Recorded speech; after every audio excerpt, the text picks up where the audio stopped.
መምህር ዘላለም ወንድሙን እንዴት አላውቃቸውም? በቃል ኪዳን ኃይሉ ገብሬ። ማመን አልቻልኩም። ቃል ኪዳን ኃይሉ ገብሬ። እኔ የኦርቶዶክስ ተዋሕዶ እምነት ተከታይ ነኝ። ሁሉን መምህር፣ ካህን፣ ሁሉን ጳጳስ አላውቅም፣ ላውቅም አልችልም። ትንሽ ጳጳሳት በቁጥር አነስ በስምና በግር በዛ ስለሚሉ እነሱን ሁሉንም ባይባል በዛ ያሉትን ግን አውቃለሁ። ነገር ግን መምህር ዘላለም ወንድሙ የሚባሉ መምህር አላውቅም። ስለ እሳቸውም ሰምቼ አላውቅም። ቤተ ክርስቲያንም ሲሄድ ጆሮ አድሎኝ ከእግራቸው ስር አልተማርኩም። በዩቲዩብ፣ በቲክቶክ፣ በፌስቡክ ብቻ በምንም ስለ እሳቸው አላየሁም፣ አልሰማሁም። ከረፍታቸው ቀን አንስቶ ግን እጅግ በጣም ብዙ ነገሮች ስለ መምህር ዘላለም ወንድሙ አየሁ፣ አነበብኩኝ፣ ሰማሁ።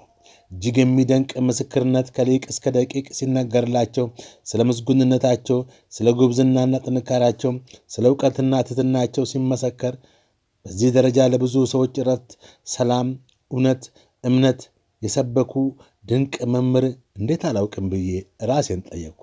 መልስ የለኝም እንጂ። ብዙዎቻችን የምናውቀው ታዋቂዎችን ብቻ ነው። ታዋቂም አዋቂዎችም ግን ይኖራሉ። ይበልጥ ግን በአወዛጋቢነታቸውና በአወዛጋቢ በተኖችን በመጫን በመጮህና በማስጮህ የምናውቃቸው ይበዛሉ። እሳቸው እዚህ ማጮህና ማጫጫህ ውስጥ አልነበሩም። ኢየሱስና ጸጋውን ሰላምና ፍቅሩን ብቻ ሲሰብኩ ነበረ ማለት ነው።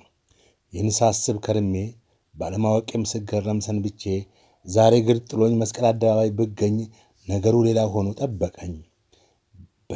በነጭ የለበሱ ነጠላቸውን ያጣፉ ሴት ወንድ፣ ትንሽ ትልቅ፣ ብፁዓን ሊቃነ ጳጳሳት፣ ቆሞሳት፣ መነኮሳት፣ ካህናት፣ መዘምራን፣ ምዕመናን፣ ነዳያን በነጭ ልብስ በእንባ በሚታጠብ ጉንጭ በሐዘን በደማ ልብ ግን በዝማሬ መምህር ዘላለም ወንድሙን ይሸኛሉ።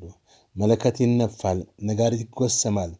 ሸኞችም ለሰስ ባለ ድምፅ ሳግና ሳግ በተናነቁ ቃና ሐዘን በሰበረው አኳን ሁሌ ኦርቶዶክሶች ሲያዝኑ እንዲህ የሚወዱትን ሰው ሲያጡ በእንባ ታጅበው የሚዘምሯት መዝሙር አለች።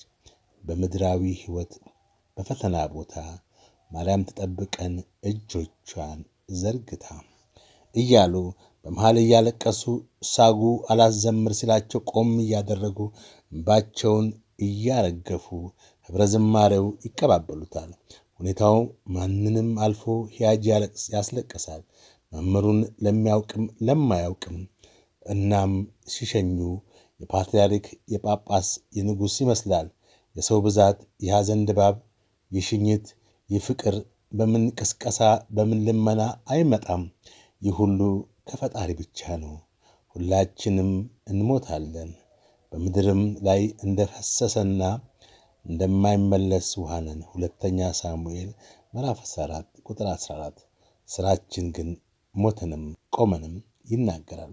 ነፍስ ይማር። ለቤተሰብ፣ ለወዳጅ፣ ለዘመድ መጽናናት ይሆንልን።